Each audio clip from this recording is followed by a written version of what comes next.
आज Iran Israel युद्ध का 23वां दिन है और 3 हफ्ते बाद ईरान ने अपनी पूरी रणनीति बदल दी है। अब वो सिर्फ सैन्य ठिकानों को तबाह नहीं कर रहा, बल्कि दुनिया की अर्थव्यवस्था को खतरे में डाल रहा है। तेल के बदले तेल, गैस के बदले गैस। अब मामला सिर्फ खून के बदले खून का नहीं रह गया है, ताकि सभी पर दबाव बनाया जा सके। इजराइल ईरान के तेल ठिकानों पर हमले कर रहा है तो ईरान सऊदी अरब, कतर, कुवैत में तेल के, गैस के ठिकानों को निशाना बना रहा है। ईरान जानता है कि अब यह युद्ध जितना लंबा खिंचेगा, ईंधन की किल्लत, ईंधन की कीमत बढ़ेगी। मजबूरी में यह देश, पूरा विश्व, सिर्फ यही खाड़ी के देश नहीं बल्कि पूरा विश्व और विश्व के अनेकों देश अमेरिका और इजराइल पर दबाव डालेंगे। अब ईरान अपनी शर्तों को मनवाने की रणनीति पर लग गया है। उसने अपने हमले तेज कर दिए हैं। ईरान का कहना है कि युद्ध उस पर थोपा गया, इसीलिए अमेरिका, इजराइल, उसके सहयोगी इस नुकसान की भरपाई करेंगे। इसके साथ ही ईरान स्ट्रेट ऑफ हॉर्मुज के लिए नए नियम बनाना चाहता है। वो भविष्य में यहां से गुजरने वाले जहाजों से टोल वसूलने की योजना बना रहा है। आज इस युद्ध का 23वां दिन है। यह युद्ध अब अपने चौथे हफ्ते में प्रवेश कर चुका है। आपने नोटिस किया होगा कि युद्ध के पहले हफ्ते में ईरान ने जिस तेजी से और जिस तीव्रता से हमले किए थे वो अब कम हो गए हैं, लेकिन युद्ध फिर भी चल रहा है। पहले जहां ईरान मिडिल ईस्ट, इजराइल के लगभग सभी सैन्य ठिकानों पर हमले कर रहा था, वहीं अब यह लड़ाई बदल गई है। अब यह सैन्य ठिकानों की लड़ाई नहीं है, खास ठिकानों की लड़ाई है। जैसे अमेरिका और इजराइल अगर ईरान के सैन्य ठिकानों पर हमले कर रहे हैं तो इसके जवाब में ईरान भी अब सैन्य ठिकानों पर हमले कर रहा था। अगर वो तेल के ठिकानों पर हमले कर रहे हैं तो अब ईरान मिडिल ईस्ट के तेल ठिकानों पर हमले कर रहा है। गैस के ठिकानों पर हमले कर रहे हैं तो गैस के ठिकानों पर हमले कर रहा है। कुछ एक्सपर्ट्स का मानना है कि ईरान ने युद्ध में अपनी रणनीति बदल दी, जिससे उसे फायदा हो सकता है। ईरान की रणनीति में बदलाव यह आया है कि पहले वो मिडिल ईस्ट पर हमले करके अमेरिका, इजराइल पर दबाव बनाना चाहता था, लेकिन अब वो पूरे विश्व पर आर्थिक दबाव बना रहा है। दुनिया अमेरिका और इजराइल को युद्ध विराम के लिए मजबूर कर दे, ऐसी स्थिति में पूरे विश्व को पहुंचाना चाहता है अब ईरान। क्योंकि आप देख ही रहे हैं, यह बात सिर्फ खाड़ी के देशों तक सीमित नहीं है। हर देश में पेट्रोल, डीजल की कीमतें बढ़ रही हैं, गैस की किल्लत बढ़ रही है। और अभी तो सिर्फ कुछ दिन हुए हैं, 23वां दिन है। सोचिए जब महीना बीतेगा और धीरे धीरे लोगों पर जबरदस्त दबाव बनेगा, क्या ये तमाम देश ये दबाव नहीं बनाएंगे कि युद्ध को रोकिए, युद्ध को खत्म कीजिए? ईरान इसी स्ट्रैटेजी पर चल रहा है। ईरान फिलहाल युद्ध के मैदान में जैसे को तैसा वाली लड़ाई लड़ रहा है, लेकिन इसके साथ ही वो पूरी दुनिया को ऐसी स्थिति में लाकर खड़ा कर रहा है जिससे युद्ध रोकने का दबाव बने। इसको आप इस तरह से भी समझिए कि युद्ध के पहले हफ्ते में जब अली खामनेई और कुछ टॉप लीडर्स को मारा गया, तब उसने मिडिल ईस्ट और इजराइल पर औसतन हर दिन 289 हमले किए। इस ताबड़तोड़ हमले का मकसद अमेरिका, इजराइल को अपनी सैन्य ताकत दिखाना था और युद्ध का बिखराव करना था कि तुम हमें मार रहे हो, हम खाड़ी देशों में भी चोट पहुंचाएंगे। युद्ध के दूसरे हफ्ते में उसने हमलों की रफ्तार घटाई। अब वो स्ट्रैटेजी पर काम करने लगा कि हमें धीरे धीरे धीरे धीरे लगातार लड़ना है, युद्ध लंबा खींचना है। दूसरे हफ्ते में उसने प्रतिदिन अपनी जो अटैक की गति है उसको कम किया, औसतन 100 हमले किए। इस दौरान उसने स्ट्रेट ऑफ हॉर्मुज को बाधित करने के प्लान पर भी काम शुरू किया। उसकी रणनीति यह थी कि इसे बंद करके दुनिया में तेल और गैस की सप्लाई लगभग ठप कर दी जाए। अब युद्ध के तीसरे हफ्ते आते आते फिर स्ट्रैटेजी में चेंज है। जब अमेरिका और इजराइल ने ईरान के नेशनल सिक्योरिटी काउंसिल के सचिव अली लारिजानी की हत्या की, ईरान के सबसे महत्वपूर्ण खार्ग आइलैंड पर हमला किया, तब ईरान ने अपने हमलों की रफ्तार फिर बढ़ाई। उसने प्रतिदिन औसतन 100 से बढ़ाकर 191 हमले फिर शुरू किए इस सप्ताह में। इस बार उसके निशाने पर मिडिल ईस्ट के तेल और गैस भंडार थे। अब सैन्य ठिकानों की बात पुरानी हो गई। इससे पहले वो सैन्य ठिकानों पर हमले कर रहा था, अब वो तेल और गैस के ठिकानों पर हमले कर रहा है। इससे पहले जब सैन्य ठिकानों पर ईरान हमला कर रहा था तो ये हमला करके ईरान, अमेरिका और इजराइल को लंबे समय तक युद्ध लड़ने का संदेश दे रहा है। इसके साथ ही साथ स्ट्रेट ऑफ हॉर्मुज बंद करके मिडिल ईस्ट के तेल, गैस भंडारों पर हमला करके पूरी दुनिया पर युद्ध का असर डालना चाहता है। उसको ये लग रहा है कि ऐसा करके अन्य देश प्रेशर में आएंगे। ईरान इस युद्ध को लंबा खींचना चाहता है। जितना लंबा चलेगा, गैस की कीमत बढ़ेगी, पेट्रोल की कीमत बढ़ेगी। और देखिए ना ये दबाव होते होते अब हमारे देश में भी आपने देखा कि कैसे प्रीमियम पेट्रोल की कीमतें बढ़ गई हैं। 27 फरवरी को कच्चे तेल की कीमत $72 प्रति बैरल थी, 20 मार्च को $109 प्रति बैरल पहुंच गई। यानी युद्ध का तीसरा सप्ताह खत्म होते होते कच्चे तेल की कीमत 34% बढ़ गई। कुछ यही हाल नेचुरल गैस का है। युद्ध शुरू होने से लेकर अब तक गैस की कीमतों में 12% का उछाल आ चुका है। युद्ध लंबा खिंचेगा तो महंगा तेल, महंगी गैस खरीदना कई देशों के लिए मुश्किल होगा। दुनिया बड़े आर्थिक संकट में पहुंच जाएगी। एक ताकतवर देश की पहचान यह है कि वो युद्ध के मैदान में लंबी जंग लड़ने के काबिल हो और वो अपनी कूटनीति से विश्व के कई देशों को अपने पक्ष में ला सके। अब देखिए, कूटनीति का तो ये हाल है ईरान का कि कोई भी देश आज, अगर आप रशिया और चाइना को छोड़ दीजिए, तो वो उसके साथ खड़ा होने को तैयार नहीं है। ऐसे में दबाव की रणनीति काम आएगी जब इन देशों पर पेट्रोल, डीजल, गैस की कीमतों का इजाफा होगा, तब वो ईरान के साथ युद्ध रोकने के लिए दबाव बनाएंगे। ईरान इस युद्ध को चौथे हफ्ते तक खींच लाया है, जिससे साफ है कि वो लंबा युद्ध लड़ने में सक्षम है। रही बात कूटनीति की, उसके अच्छे कूटनीतिक रिश्ते बहुत कम देशों के साथ हैं, इसलिए वो युद्ध रोकने के लिए तेल गैस का हथियार बना रहा है, स्ट्रेट ऑफ हॉर्मुज को हथियार बना रहा है, ताकि विश्व उसके पक्ष में रहे या ना रहे, युद्ध रोकने के लिए जरूर खड़ा हो जाए। अगर युद्ध लंबा खिंचा और तेल गैस की कीमतें ऐसे ही बढ़ती रहीं तो एक ऐसी स्थिति बनेगी जब पूरी विश्व में ईरान से युद्ध रोकने की अपील करेगा। तब ईरान विश्व के सामने युद्ध रोकने के लिए अपनी शर्तें रख सकता है। शर्त के तौर पर वो खुद पर लगे प्रतिबंध हटाने की, सैंक्शंस हटाइए, ये बात कर सकता है। युद्ध में हुए नुकसान की भरपाई करने के लिए कह सकता है। अभी कुछ दिन पहले ईरान ने अपनी इस योजना के बारे में बताया था। युद्ध विराम को लेकर उसने कुछ खास शर्तें रखी थी। उसका कहना है कि ईरान पर युद्ध थोपा गया है। पहला हमला अमेरिका इजराइल ने किया, इसलिए उन्हें और उनके सहयोगी देशों को ईरान में हुए नुकसान की भरपाई करनी पड़ेगी। उसने साफ कहा था कि जब तक युद्ध में हुए उसके नुकसान का मुआवजा नहीं मिलेगा, तब तक युद्ध विराम पर सहमति नहीं बनेगी। ईरान ने यूएई, बहरीन समेत मिडिल ईस्ट के देशों से मुआवजा मांगा, क्योंकि इन देशों ने अमेरिका को उनके सैन्य बेस इस्तेमाल करने के लिए दिए थे। मतलब ईरान ने युद्ध विराम की शर्तों की प्लानिंग पहले से की हुई है। लंबा युद्ध खर्चीला होता है, इसके दूरगामी असर होते हैं। ईरान को पता है लंबे समय तक युद्ध लड़ना घातक हो सकता है, क्योंकि ईरान के आर्थिक हालात वैसे भी अच्छे नहीं है। जरूरी सामानों की कमी हो रही है, वहां पर बुनियादी ढांचे का नुकसान हो रहा है, उसकी लीडरशिप खत्म हो रही है धीरे धीरे। लेकिन उसके पास इस रणनीति पर चलने के अलावा और कुछ बचा भी नहीं है। ईरान अब इस युद्ध से कुछ हासिल करना चाहता है, तो वो है दुनिया में अपनी छवि को एक मजबूत राष्ट्र के तौर पर पेश करने की कोशिश करना, जिसने दुश्मन के आगे हथियार नहीं गिराए, जिसने अकेले अमेरिका से टक्कर ले लिया। ईरान भी जानता है कि मौजूदा दौर की जंगों से किसी देश को कुछ खास हासिल नहीं होता। यूक्रेन रशिया युद्ध को 4 साल हो गए, ये युद्ध अभी भी चल रहा है। अभी तक दोनों ही पक्षों को कुछ हासिल नहीं हुआ है। रशिया की सैन्य शक्ति यूक्रेन की तुलना में बहुत ज्यादा है। बावजूद इसके यूक्रेन अभी तक युद्ध लड़ रहा है। क्या यह बात हैरान नहीं करती है कि कमजोर देश भी एक सुपर पावर देश से लगातार लड़ रहा है? युद्ध का कोई हल नहीं दिख रहा। यूक्रेन रशिया वॉर में भी दोनों ही देश युद्ध विराम के लिए अपनी अपनी शर्तें रख रहे हैं, ताकि दोनों देशों को कुछ ना कुछ फायदा हो। शर्तें पूरी ना होने की वजह से युद्ध नहीं रुक रहा। वही स्थिति ईरान युद्ध की है। अमेरिका की तुलना में ईरान एक कमजोर सैन्य ताकत है। बावजूद इसके ईरान इस युद्ध में अमेरिका के लिए बड़ी चुनौती बन गया है, चैलेंज। अमेरिका चाहता है ईरान के परमाणु प्रोग्राम का खात्मा, लेकिन अभी तक ऐसा नहीं हो पाया है। इजराइल चाहता है इस्लामिक रिजीम का खात्मा, यह भी संभव नहीं हो पाया।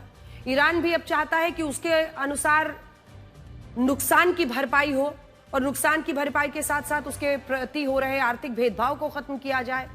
कुछ नए नियम बने, सैंक्शंस जो अभी तक लगे हुए हैं, प्रतिबंध हटाए जाएं। ईरान के विदेश मंत्री अब्बास अराक्ची ने हाल ही में कहा था कि युद्ध के बाद वो चाहते हैं कि स्ट्रेट ऑफ हॉर्मुज के लिए नए नियम बने, जिसमें ईरान के हितों का ख्याल रखा जाए। इस युद्ध के बाद ईरान स्ट्रेट ऑफ हॉर्मुज पर टैक्स जैसी व्यवस्था के बारे में सोच रहा है। मतलब जिस तरह से हमारे यहाँ हाईवेज पर टोल सिस्टम होता है, वैसे ही ईरान भी स्ट्रेट ऑफ हॉर्मुज पर जहाजों की आवाजाही पर टोल वसूलना चाहता है। कमाई। हाल बुरा हो गया है युद्ध से। अभी हाल ही में ईरान ने एक ऑयल कंपनी के टैंकर को सुरक्षित जाने के लिए 18 करोड़ रुपए लिए हैं। वो चाहता है कि युद्ध के बाद सभी ऑयल कंपनीज पर यह नियम लागू हो। अगर उन्हें स्ट्रेट ऑफ हॉर्मुज से गुजरना है तो उन्हें टैक्स देना होगा ईरान को। फाइनेंशियल टाइम्स की नई रिपोर्ट के मुताबिक एक तेल टैंकर चलाने वाली कंपनी ने स्ट्रेट ऑफ हॉर्मुज से सुरक्षित निकलने के लिए ईरान को लगभग $20 लाख यानी 19 करोड़ रुपए का भुगतान किया है। इसी रिपोर्ट में यह भी लिखा है कि इस हफ्ते कई समुद्री जहाज और कच्चे तेल और गैस से लदे कैरियर्स ईरान के लारक द्वीप के पास से होकर निकले हैं। दावा है कि ईरान ने शायद एक खास रास्ता या कॉरिडोर ऐसा बना दिया है जिससे वही जहाज गुजर सकते हैं जिन्हें वो मंजूरी दे रहा है। लॉयड्स लिस्ट इंटेलिजेंस के मुताबिक कम से कम 9 जहाज इसी रास्ते से स्ट्रेट ऑफ हॉर्मुज को पार करके बाहर निकले और हो सकता है कि इनसे भी ईरान ने एक खास टोल टैक्स वसूला हो। ईरान ऐसा इसलिए भी कर रहा है क्योंकि उसे युद्ध लड़ने के लिए पैसों की जरूरत है। ये पैसा अब वो स्ट्रेट ऑफ हॉर्मुज से गुजरने वाले जहाजों से जुटा रहा है और इसके कारण पूरी दुनिया में कच्चा तेल का एक नया और भयानक संकट पैदा हो गया है। दुनिया के 21.8% कच्चे तेल का उत्पादन इन्हीं देशों में होता था जहां हमले हो रहे हैं, जहां पर सब कुछ रोक दिया गया है। कतर, कुवैत, यूएई, सऊदी अरब, ओमान, बहरीन। इसके अलावा दुनिया में कच्चे तेल की जो आपूर्ति होती है इसमें इन खाड़ी देशों की हिस्सेदारी है 26.6%, यानी 1/4 से भी ज्यादा। नेचुरल गैस की आपूर्ति में भी इन देशों की हिस्सेदारी लगभग 13.5% है, जिस पर अब एक ताला सा लग गया है। अगर भारत के लिहाज से देखें तो कच्चे तेल और गैस की आपूर्ति रुकने से भारत सीधे तौर पर प्रभावित हो रहा है। भारत अपनी 42.6% एलएनजी कतर से लेता है, लगभग 10% यानी 9.7% यूएई से, 6.4% एलएनजी ओमान से आयात करता है। और यही हाल रसोई गैस का है। भारत अपनी 40% एलपीजी यूएई से, 25% कतर से, 17% कुवैत से, 16% एलपीजी सऊदी अरब से निर्यात करता है। और यही हाल कच्चे तेल का भी है। दिसंबर महीने में भारत ने अपना 24% कच्चा तेल इराक से लिया, 13.8% कच्चा तेल सऊदी अरब से लिया, 11.2% कच्चा तेल यूएई से आयात किया और अब ईरान इन सारे देशों के तेल और गैस ढांचों को निशाना बना रहा है और इन देशों से निकलने वाले समुद्री जहाजों को भी स्ट्रेट ऑफ हॉर्मुज में रोक रहा है, जिससे भारत के ऊर्जा क्षेत्र पर दबाव बढ़ता जा रहा है। भारत में अब तक पेट्रोल डीजल की कीमतों में कोई बदलाव नहीं हुआ था, बाकी देशों में हो रहा था। लोग खैर मना रहे थे। हालांकि फैक्ट्रियों, कारखानों, औद्योगिक कामों के लिए जो डीजल इस्तेमाल होता है उसमें सरकार ने प्रति लीटर 22 रुपए की वृद्धि की है और इससे अब आपके घर का बजट भी बिगड़ सकता है। महंगाई बढ़ेगी। ये डीजल फैक्ट्रियों में मशीन चलाने में, बॉयलर्स में, ट्रांसपोर्ट में, कुछ उद्योगों में ईंधन के तौर पर इस्तेमाल होता है, जिसकी कीमतों में वृद्धि होने से अब फैक्ट्री में सामान बनाना महंगा होगा, ट्रांसपोर्ट भी महंगा हो जाएगा, बिजली ऊर्जा लागत बढ़ेगी, रोजमर्रा के सामान महंगे होंगे और इससे जो महंगाई बढ़ेगी उसे कॉस्ट पुश इन्फ्लेशन कहेंगे। यानी वो महंगाई जो उत्पादन बढ़ने से हुई बल्कि लागत बढ़ने से हुई है, कॉस्ट बढ़ गया है। और इससे आपको ये समझ आएगा कि ये युद्ध आपके घर तक भी कैसे पहुंच गया है। अमेरिका के इतिहास में पहली बार ऐसा हुआ है जब उसके 5वीं पीढ़ी के सबसे घातक लड़ाकू विमान F-35 को उड़ान के दौरान निशाना बनाया गया है। ईरान की IRGC ने इसका एक वीडियो भी जारी किया है जिसमें साफ दिख रहा है कि अब अमेरिका का F-35 लड़ाकू विमान ईरान के हवाई क्षेत्र में जब था तब उसे एंटी एयरक्राफ्ट मिसाइल से निशाना बनाया गया। अब तक हम लोग सुनते थे इतने एयरक्राफ्ट को उसने मारा, वहां मारा, यहां मारा, लेकिन ये वीडियो है, वीडियो प्रमाण है। ईरान की इस एंटी एयरक्राफ्ट मिसाइल की कीमत 9 करोड़ रुपए हो सकती है, जबकि अमेरिका के F-35 विमान की कीमत जानते हैं 933 करोड़ रुपए। यानी ईरान की इस मिसाइल ने अपने से 100 गुना महंगे अमेरिकी एयरक्राफ्ट को हवा में ही हिट किया और खुद अमेरिका की सेंट्रल कमांड का कहना है कि इस फाइटर जेट ने ईरान में अपने मिशन के दौरान इमरजेंसी लैंडिंग की है और क्यों की है उसका जवाब ईरान ने इस वीडियो से दे दिया है। और ये सिर्फ वीडियो नहीं है, ये एक प्रमाण है जो अमेरिका की एयर सुप्रीमसी को आईना दिखा रहा है। अब तक अमेरिका ने पूरी दुनिया में यही ढोल पीटा कि वो आसमान का राजा है। उसके आधुनिक लड़ाकू विमान हवा में उसके वर्चस्व का प्रतीक बन गए और इनमें भी F-35 लड़ाकू विमान। उसके लिए यह कहा गया कि इसे दुश्मन की मिसाइलें छू भी नहीं सकती, स्टेल्थ फाइटर। लेकिन इस वीडियो को जारी करके ईरान ने यह दावा किया है कि उसने अमेरिका के अहंकार को चकनाचूर कर दिया है। F-35 को अब तक दुनिया का सबसे खतरनाक स्टेल्थ फाइटर जेट माना जाता था। अमेरिका ने ही कहा था कि इसकी स्टेल्थ टेक्नोलॉजी इतनी श्रेष्ठ है कि दुनिया का कोई भी रडार इस विमान को आसमान में पकड़ ही नहीं सकता। इन दावों पर पूरी दुनिया ने यकीन किया। अमेरिका ने कुल 20 देशों को 1310 F-35 लड़ाकू विमान बेचे हैं। इनमें इजराइल, जापान, दक्षिण Korea, Belgium, Poland, Singapore, Germany और रोमानिया जैसे देश शामिल हैं। अमेरिका ने इन देशों से 12 लाख करोड़ रुपए कमाए भी, और अब भी 16 देश इस फाइटर जेट को खरीदने के लिए अमेरिका से बात कर रहे थे। लेकिन ईरान ने अमेरिका की ऐसी क्रैश लैंडिंग कराई है कि अब पूरी दुनिया ये कह रही है कि अमेरिका के हथियार भी इनविंसिबल नहीं है। इनविंसिबल का मतलब होता है जिसे हराया नहीं जा सकता। लेकिन इस युद्ध में ईरान ने एक बार फिर बल्कि कई बार अमेरिकी हथियारों को बुरी तरह से पीटा है। पिछले 21 दिनों में अमेरिका के कुल 22 मिलिट्री एयरक्राफ्ट्स को नुकसान पहुंचा है। इनमें एक F-35 फाइटर जेट है जिसकी कीमत है 933 करोड़ रुपए। 3 F-15 फाइटर जेट हैं जिनमें एक की कीमत 607 करोड़ रुपए है। 6 KC-135 रिफ्यूलिंग एयरक्राफ्ट्स हैं जिनमें एक की कीमत 653 करोड़ रुपए है, और 12 MQ-9 रीपर ड्रोन्स हैं जिनमें एक की कीमत 280 करोड़ रुपए है। पिछले 8 महीनों में राष्ट्रपति ट्रंप ने 50 से ज्यादा बार अपने भाषणों में इस बात का जिक्र किया कि भारत और पाकिस्तान के युद्ध में कितने लड़ाकू विमान नष्ट हुए थे। यह अलग बात है कि वो नंबर बदलते रहे, लेकिन ईरान युद्ध में राष्ट्रपति ट्रंप ने एक बार भी दुनिया को बताया क्या कि अमेरिका के अब तक कितने लड़ाकू विमान इस युद्ध में निशाना बन चुके हैं। राष्ट्रपति ट्रंप तो अब भी इस युद्ध के इर्द गिर्द एक डिल्यूजन पैदा कर रहे हैं, जिसका मतलब होता है सच्चाई और तथ्यों के इर्द गिर्द एक भ्रम की स्थिति, एक भ्रम की ऐसी दीवार खड़ी करना कि लोग ब्लैक को व्हाइट और व्हाइट को ब्लैक मान लें। जब ईरान ने अमेरिका के F-35 फाइटर जेट को निशाना बनाने का वीडियो जारी किया, तब उसके 1 घंटे बाद राष्ट्रपति ट्रंप व्हाइट हाउस में यह कह रहे थे कि अमेरिका ने ईरान की उस हथियार प्रणाली को ही खत्म कर दिया है जिसके तहत वो उसके लड़ाकू विमानों को निशाना बना सकता था। लेकिन सच क्या है वो ईरान के इस वीडियो में साफ दिख रहा है। It's not bad, and it's going to be over with pretty soon. We've obliterated their navy. We've obliterated their just about everything there is to obliterate, including leadership. Their navy's gone. Their air force is gone. Their anti-aircraft equipment is gone. We're flying wherever we want, Pete. We have nobody even shooting at us. The economist ने अपनी नई report में दावा किया है कि Iran का युद्ध अमेरिका के लिए बहुत बड़ी भूल साबित होने वाला है। अमेरिका इस युद्ध में अब तक 5000 तरह के हथियारों का इस्तेमाल कर चुका है, जिससे आने वाले सालों में उसकी सैन्य ताकत कमजोर हो सकती है।